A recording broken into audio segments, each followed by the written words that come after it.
নমস্কার।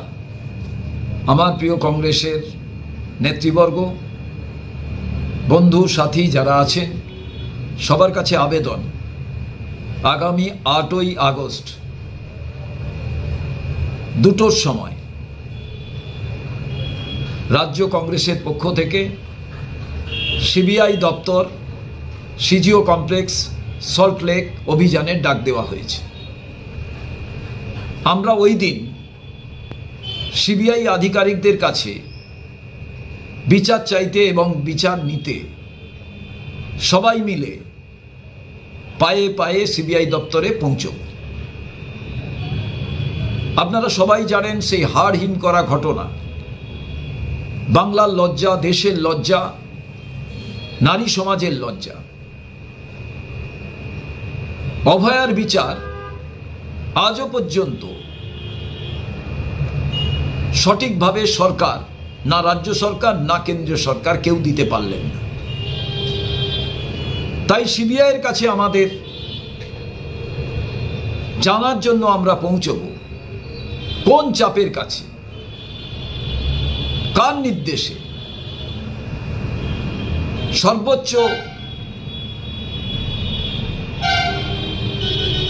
এক পারদর্শী সংস্থা হিসাবে আপনারা কি যোগ্যতার পরিচয় দিলেন।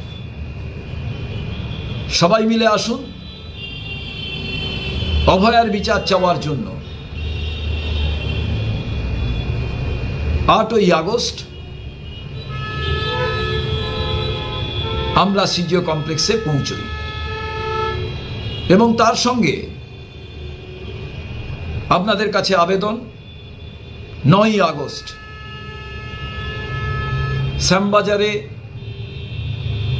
নেতাজি সুভাষচন্দ্র বসুর মূর্তির পাদদেশ থেকে মোমবাতি নিয়ে আমরা আরজি কর চলোর ডাক দিয়েছি।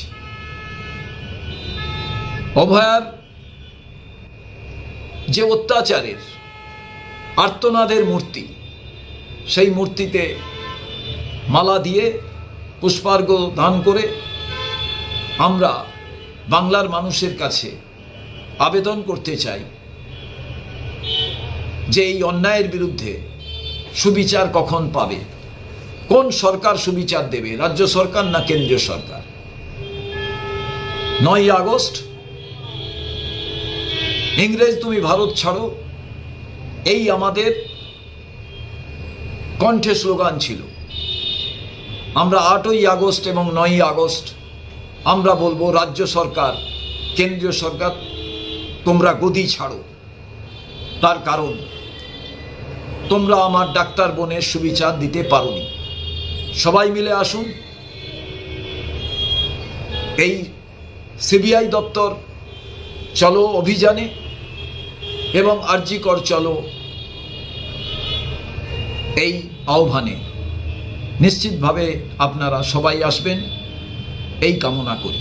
নমস্কার। কি রে, তোদের হলো?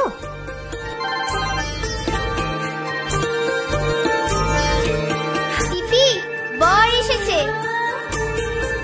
পড়ে যাবি তো। আমার বিয়ে, আমার বেনারসি, একটা নতুন গল্প তার, মন ছুঁয়েছে মনের মানুষ, স্বপ্ন যে আজ রঙিন। নতুন স্বপ্নে নতুন করে সেজো। বিমল শাড়ি সেন্টার, কাঁচরাপাড়া।